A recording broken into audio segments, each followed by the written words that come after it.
Telugu Desam, Bharatiya Janata party, జనసేనల ప్రభుత్వం అధికారంలోకి వచ్చిన తొలినాళ్లలో కురిసినటువంటి కుండపోత వర్షాలు, వరదల కారణంగా దెబ్బతిన్నటువంటి ఉద్యానవన పంటలకు సంబంధించినటువంటి రైతులకి ఇన్పుట్ సబ్సిడీ 5,78,18,000 రూపాయలకి ప్రభుత్వం పాలనా ఆమోదం తెలిపింది.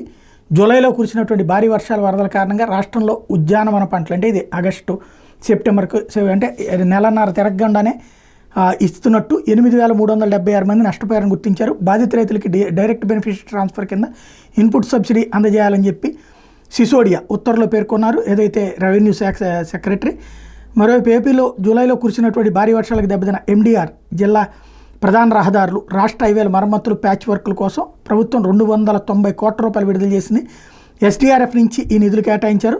ఉద్యానవన పంటలు నష్టపోయినటువంటి 8,374 మంది రైతులకి పెట్టుబడి రాయితీకి 5,78,00,000 రూపాయలు విడుదల చేశారు. ఈ మేరకు విపత్తు నిర్వహణ శాఖ ప్రత్యేక కార్యదర్శిగా కూడా ఉన్నటువంటి ఆయన ఉత్తర్వులు ఇచ్చారు.